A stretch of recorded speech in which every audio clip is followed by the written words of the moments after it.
Say we back with another one. Listen. Say we back with another one. Listen. It say Jaydayoungan, 23 cool, hit with a Rico for sliding on opps after his death. Damn. Hey, RPJ, bro. Damn. Jaydayoungan's brutal murder shocked the rap game back in 2022, but nobody expected what his homies were gonna do to get revenge. They allegedly started sliding on the ops less than an hour after Jaydayoungan died, and now the whole crew is facing a Rico case. Jaydayoungan's hometown of Bogalusa, Louisiana isn't in the news much. It's in the middle of nowhere and only has around 10,000 people that live there, but it has one of the highest crime rates in America. And for a few hours on July 27th, 2022, it turned into a war zone. Jay had been fighting some serious cases for a couple of years, but in July 2022, he was out celebrating his freedom. He had just pleaded guilty to a gun case in June and was let out on supervised release, and his fans were ready to start hearing some new music. But while he was sitting outside of a house in Bogalusa with his dad having some drinks, a truck pulled up and 3 shooters hopped out and started letting off shots. Jay's dad started busting back while Jay and him tried to get inside the house for cover. But that's when 2 more shooters came up from behind the house and started letting off shots too. By the time it was over, Jay had been hit at least 8 times and was tragically pronounced dead at the hospital. But the violence wasn't over yet. While the cops were at the hospital, He took 8. Fuck. He took 8 and still was fighting for his life. Like, damn. Nah, that's real gangster. Like, damn. 8. Damn. trying to figure the situation out, they got a report about another shooting less than an hour after Jay was killed. On the other side of the city, someone had started letting off shots in traffic and hit up someone's whip, but luckily nobody got hurt. The cops knew from the jump that it was probably related to Jay getting shot, but his homies were still allegedly sliding through Bogalusa looking for ops. That night, another shooting went down after someone pulled up to another house and started letting off shots. Everyone made it out of the situation alive and without getting hit, but it was clear that Jay's death was already having a massive impact on the town. Rap fans were shocked when the news broke about Jay's murder. He was on his way up in the industry and was racking up millions of streams every time he dropped. Jay was working with huge rappers like Lil Durk and Boosie Badass, and nobody expected him to get taken out like that. But that's only because the deadly street beef Jay was wrapped up in hadn't been all over the news, so fans had no idea what was really going on in Jaydayoungan City. Bogalusa and all the towns around it are small, and most of the time when people hear about Louisiana, it's news coming out of Baton Rouge or New Orleans. So what most of Jay's fans didn't know is how active the streets of Bogalusa really are. So we're breaking down the crazy story that was going down behind the scenes. Jay and his homies repped a crew in Bogalusa called 23, but his death might have been because of another set they were cool with called La Familia.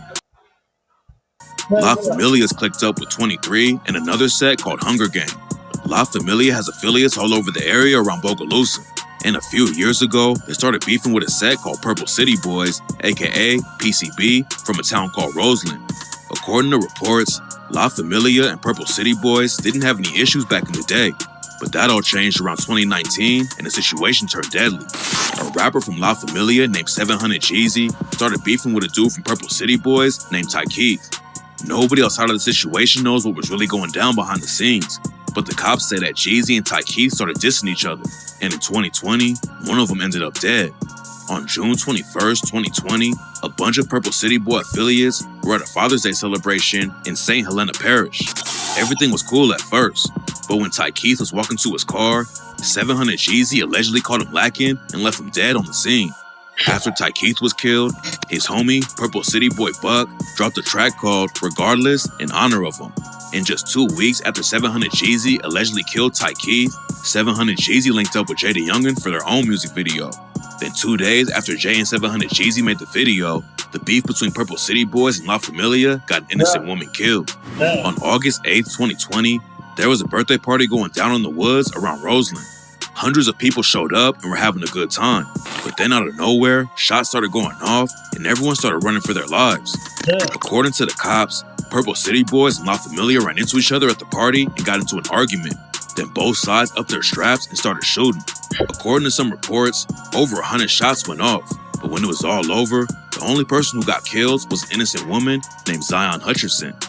Zion didn't have anything to do with the situation. I hate that shit, bro. I hate that random old ass lady with glasses just walking by and catch a straight pop, hit her and that shit, and then she dead to hell. I hate that shit, bro.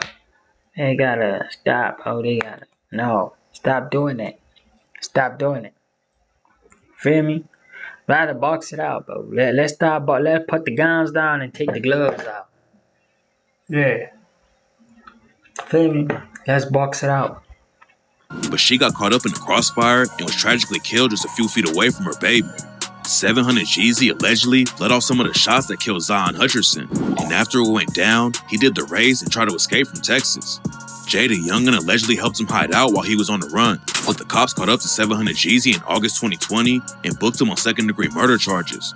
Then in 2021, the news broke that Jaydayoungan was wrapped up in the case too. He was arrested for accessory to second-degree murder and obstruction of justice for helping 700 Jeezy escape after the shooting went down. But Jaydayoungan told the cops he didn't know anything about the situation. Nobody's been booked for Jaydayoungan's murder yet, but rumors say it was Purple City boys clapping back for the death of Ty Keith. If 700 Jeezy was the one who pulled the trigger on Ty Keith and Jay helped Jeezy out after it went down, it makes sense that Purple City boys could have wanted to take Jay out. And after Jaydayoungan was killed, his homie FG Famous is allegedly the one who started sliding immediately. FG Famous and Jaydayoungan have been tight since they were kids and were linking up in the booth too. But both of them were still connected to the streets, and FG Famous allegedly started putting major pressure on the ops after Jay died. Rumors say FG Famous was involved with at least one of the other shootings that went down right after Jay was killed. And on the track, In the Name of 23, he raps, "That was my brother, nigga. What the fuck you think? I ain't gon' slide. I'm trying to flush a nigga. You fucking with that side, and you gon' die. I swear I wish I was right there. I would've cut back with my 9. And not sure of your trading style? Copy the strat. That's crazy, bro.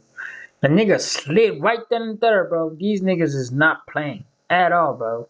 Nigga playing no games. He slid like off the rip. He like, fuck that. And twice in the same day. Damn. on the shelf, we ain't gonna stop slinging that caught and went to jail too. iron. I got this 30 like I'm Steph. I'm trying to put one in his mind. You gotta feel how I just felt. On 23, bitch, I'm a ride. FG Famous had been in the trenches since he was a kid, and the ATF had been on his case for a while. Before Jaydayoungan died, the cops at Bogalusa tried to pull FG Famous over for illegal tint on his whip, but FG Famous tried to do the dash and started speeding over 100 miles an hour through the town. Then he ditched his car and tried to hide underneath the house, and that's where the cops found him with a pound of weed and 2 guns. FG Famous was out of jail when Jaydayoungan got shot, but the feds came through and arrested him in New Orleans while he was shopping for something to wear at Jay's funeral. And now he's facing a way bigger case too. In February 2024, news broke that a bunch of Jaydayoungan's homies were getting hit with the Rico case. The feds have been investigating them for years and claim they've been running drugs and guns all over Louisiana, killing ops, and way more. One of the dudes named in the indictment is Kelzon Clark, aka Boo, and Jaydayoungan allegedly shouted him out on the track Evil when he raps, "Who claim they gon' step for you? Heard these bitch ass niggas tripping. Shit, I know just what to do. Pull up with my cousin Boo. Might send shots hanging out the roof." It's not clear if the Rico indictment is gonna cover the shootings that went down after Jay was killed, but the cops have been investigating his homie since 2017, and obviously they think they have enough evidence to bring down the whole crew. The feds had already picked up Jaydayoungan one time before he died. Jay had been in the trenches for a long